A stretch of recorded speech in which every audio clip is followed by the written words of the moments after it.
Assalamualaikum warahmatullahi wabarakatuh. Apa kabar pemirsa setia Jejak Islam dimanapun Anda berada? Semoga kesehatan dan rahmat Allah selalu menyertai kita semua. Alhamdulillahirabbil alamin. Setelah melewati perjalanan kurang lebih 14 jam dari kota Palangkaraya, Masya Allah sekarang kami telah sampai di Kabupaten Murung Raya. Yang mana Kabupaten Murung Raya ini merupakan langganan juara lomba muhadharah ataupun tausiah di berbagai event di Provinsi Kalimantan Tengah. Sehingga pada episode kali ini pun kami ingin menilik lebih dalam lagi mengenai jawara muhadharah yang ada di pondok pesantren ini. Lantas bagaimana proses kaderisasinya dan bagaimana proses pengajarannya? Tetap terus ikuti perjalanan kami di program Jejak Islam persembahan TVRI Stasiun Kalimantan Tengah berikut ini untuk Anda.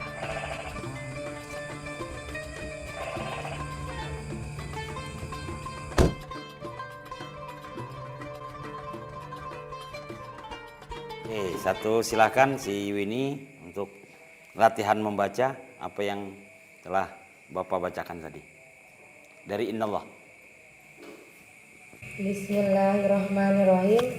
Innallah, sesungguhnya Allah, la yastahi, tidak malu atau tidak segan, ayyadriba, membuat oleh Allah, yaj'ala, menjadikan, masalan, perumpamaan, maf'ulun awwalun, maf'ul awal, ma, sesuatu, nakiratun, nakirah, mausufatun, yang disifatkan, bima, dengan apa-apa, ba'daha, serendah-rendahnya, maf'ulun sani, maf'ul sani, ay mislu, yakni perumpamaan, kana, auza idatan, atau tambahan, litaki dilafasati, untuk menguatkan kehinaan, fama, maka sesuatu, ba'daha, serendah-rendahnya, al maf'ul sani, maf'ul sani, ba'udatan, nyamuk, mufradu al ba'udi, wahwa, yaitu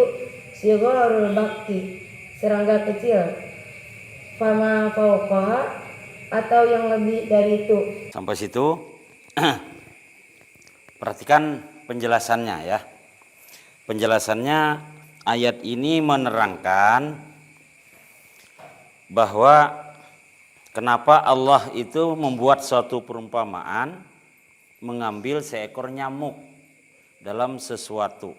Ada apa dengan nyamuk? Ya kan? Padahal permasalahan-permasalahan lain itu banyak saja, tidak selain nyamuk. Oleh karena itu ini memicu, ya, mendorong para ulama, para cendekiawan, para peneliti, ada apa dengan nyamuk? Allah menciptakan sesuatu hewan itu mesti ada hikmahnya, mesti ada kelebihannya, mesti ada kekurangannya.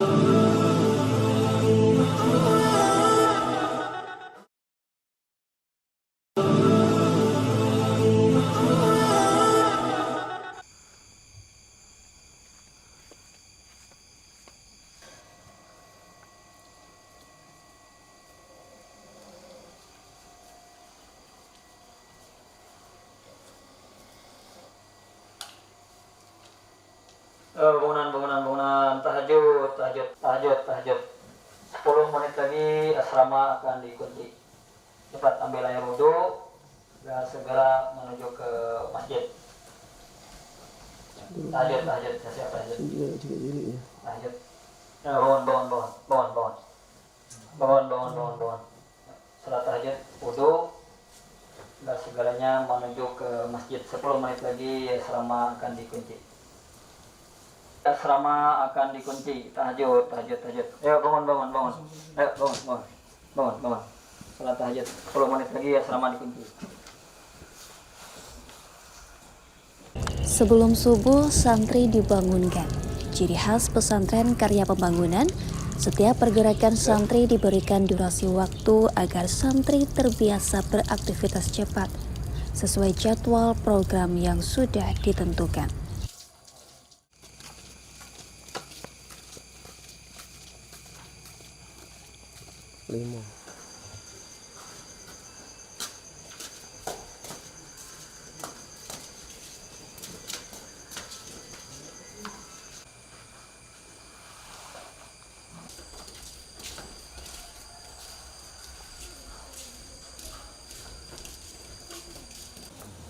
Dari sebelum subuh, santri dibangunkan untuk mengikuti program Qiyamul Lail sholat tahajud berjamaah.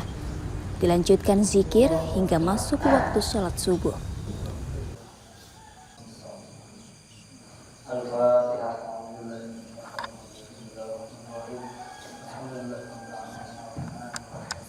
Subhana rabbika rabbil izzati amma yasifun wa salamun alal mursalin walhamdulillahi rabbil alamin. Setelah itu dilanjutkan dengan program membaca Al-Quran secara mandiri untuk melatih penguasaan aksin mereka untuk disetorkan ke program sorokan Al-Quran. Kegiatan dilaksanakan seluruh santri hingga pukul 5:30. Setelah melaksanakan kegiatan pribadi seperti sarapan, mandi, dan juga keperluan pribadi lainnya, santri wajib apel pagi tepat pada pukul 6.30 untuk persiapan berangkat sekolah. Santri di Pondok Pesantren Karya Pembangunan diberikan kebebasan memilih untuk menempuh pendidikan umum, baik yang negeri maupun sekolah swasta yang dimiliki yayasan. Di sekolah negeri ada MTS negeri dan MA negeri. Sekolah yayasan ada MIS dan MTS. Baik Ustadz, mengenai yayasan ini banyak sekali ditemui di internet seperti itu. Kemudian apakah antar pondok pesantren ini memiliki keterikatan Ustadz? Nama Karya Pembangunan adalah nama sebuah sejarah Orde Baru, di mana pada saat itu dominasi golongan karya yang mendirikan pendidikan agama yang berbasis pondok pesantren. Baik. Nah, untuk kelanjutan sampai tahun 90-an, nah Pondok Pesantren Karya Pembangunan itu dalam tanda petik tidak diurus lagi. Dia berdiri sendiri-sendiri. Berdiri sendiri-sendiri, lalu diserahkan kepada masyarakat, dalam hal ini gabungan masyarakat dan seterusnya. Jadi antara karya pembangunan yang satu dengan pembangunan yang lain itu tidak ada terikat sama sekali, dan tahu-menahu pun tidak.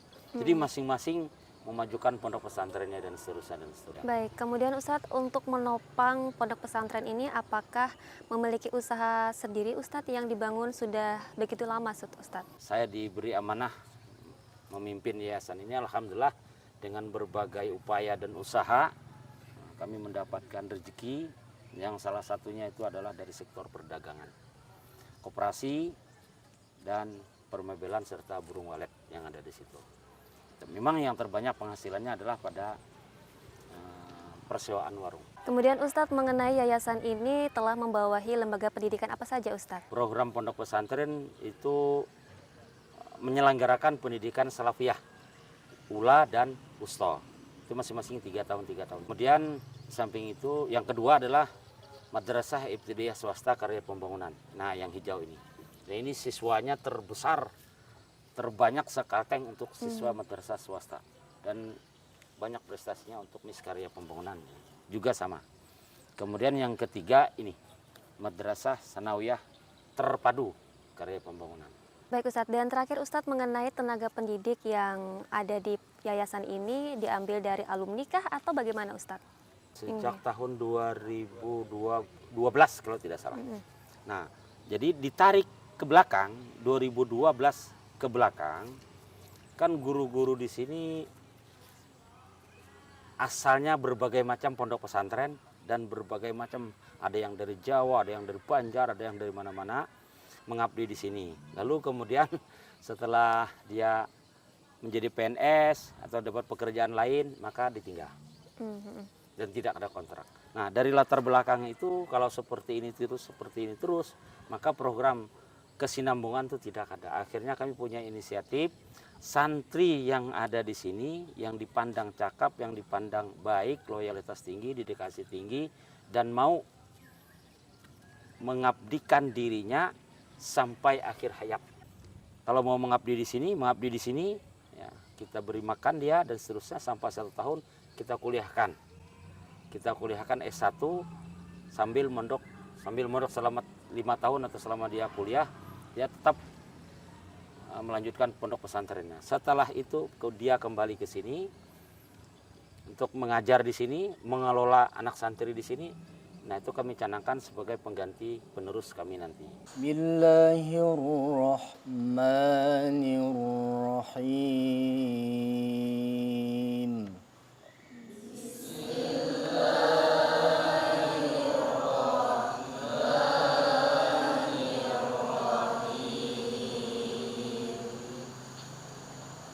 Yas'alunaka 'anil anfal.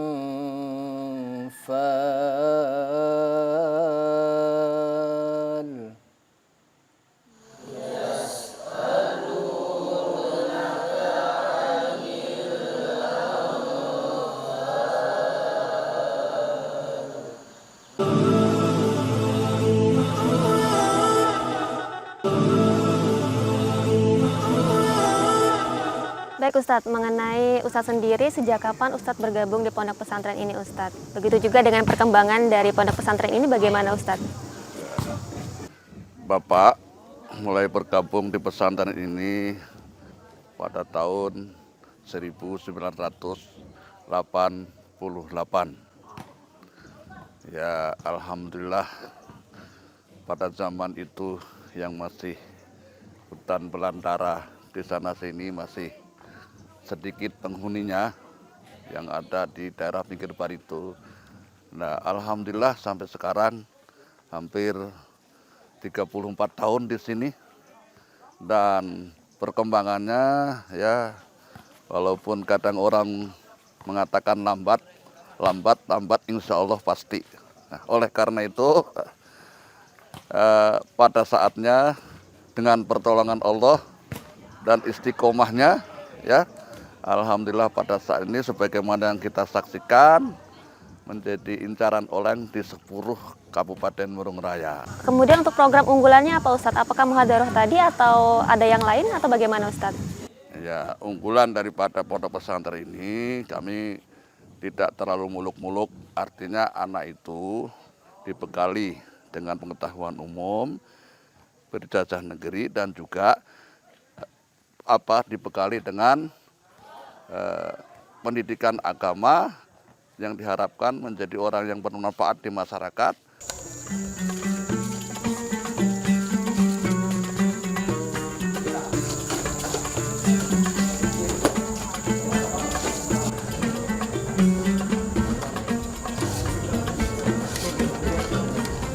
Sepulang sekolah, santri menikmati konsumsi di dapur pesantren. Menggunakan piring pribadi santri yang wajib dijaga kebersihan dan menyimpannya secara pribadi. Setelah itu, santri diwajibkan untuk membersihkan kamar dan asramanya masing-masing. Program ini dipilih untuk melatih kemandirian santri, agar saat pulang nanti santri sudah terbiasa hidup mandiri, tanpa menyusahkan atau tergantung kepada orang lain.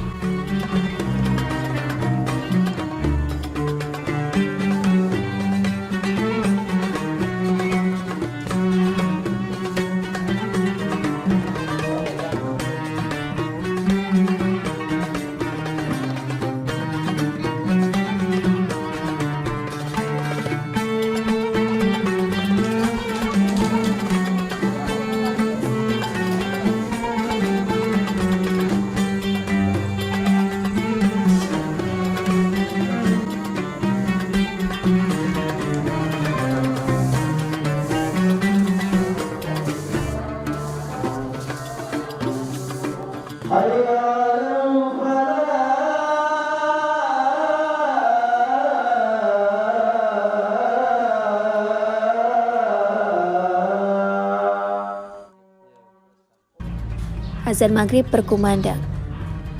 Santri yang sudah mandi berbondong-bondong menuju masjid untuk mengikuti program kurikulum pesantren.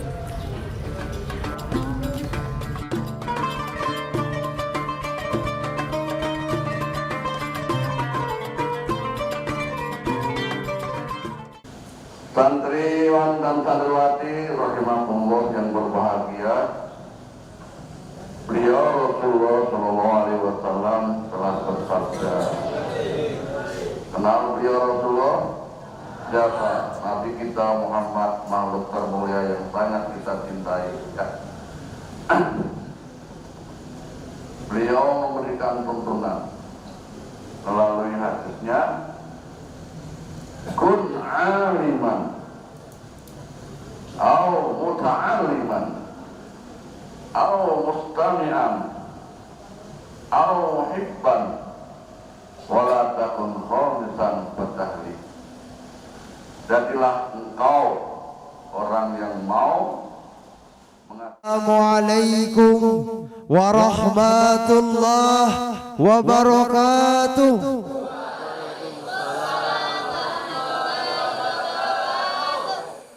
Di setiap malam Jumat, Pondok Karya Pembangunan memiliki program pengembangan kemampuan santri, yakni program muhadharah atau ceramah agama. Program ini juga menjadi salah satu andalan yang dimiliki Pondok Pesantren Karya Pembangunan.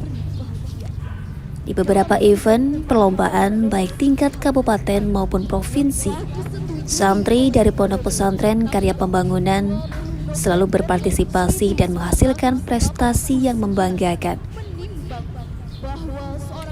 Hal itu pula yang menjadikan para Dewan Asatidz terus berusaha melatih santri dan melakukan kaderisasi guna menghasilkan santri yang ahli dalam ilmu muhadharah yang dapat digunakan saat santri kembali ke masyarakat nantinya. Firman dengan sabda tapi sayangnya sejaman utuh masih are para pemuda jikoler menuntut ilmu.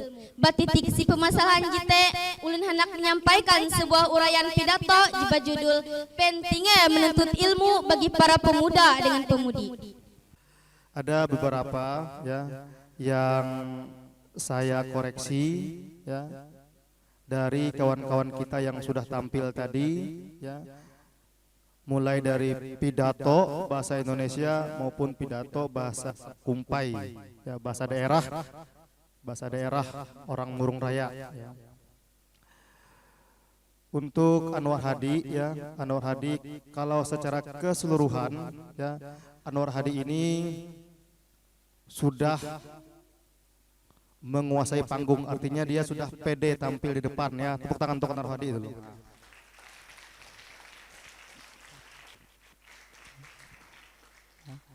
Dia bisa tampil pede di depan kita, tampil percaya diri di depan kita, itu karena ada proses yang namanya belajar. Ada perekaman di luar, tolong yang tertib keluarnya. Nah, ya.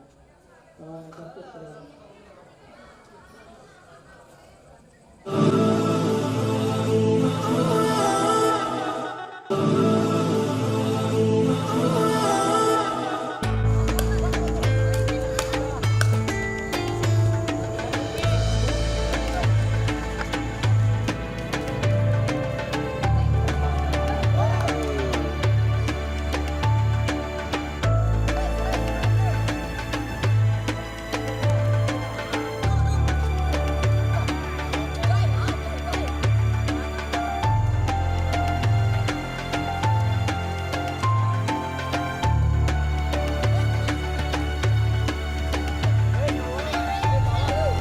Biasa aja, yang penting gol. Lu kesini.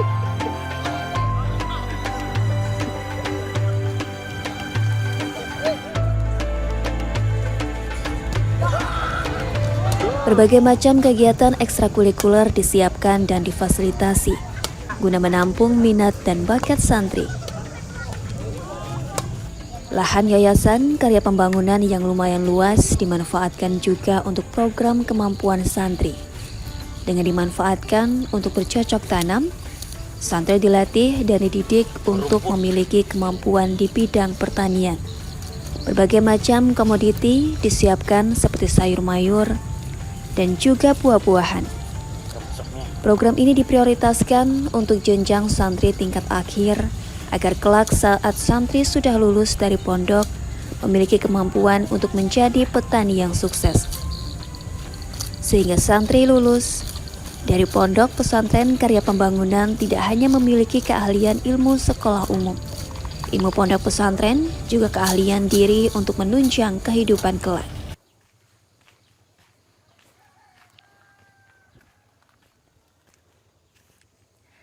Alhamdulillahirabbil alamin, pemirsa setia Jejak Islam dimanapun Anda berada. Akhirnya kita pun telah bersama-sama mengikuti rangkaian kegiatan yang ada di Pondok Pesantren Karya Pembangunan yang ada di Kota Puruk Jahu, tepatnya di Kabupaten Murung Raya ini, yang merupakan salah satu pondok pesantren dengan berbagai macam program unggulan. Salah satunya adalah program unggulan Muhadzaroh, yang memang merupakan wadah bagi para santri untuk mengembangkan ilmu yang insya Allah akan melahirkan para generasi bangsa yang berakhlakul karimah. Amin, amin, Allahumma amin. Semoga tayangan ini bermanfaat bagi kita semua. Saya Ririn Fitria memohon maaf apabila ada yang kurang berkenan di hati pemirsa. Sampai bertemu kembali di Jejak Islam episode berikutnya, persembahan TVRI Stasiun Kalimantan Tengah. Wassalamualaikum warahmatullahi wabarakatuh. An-Nabi sallallahu alaihi wasallam.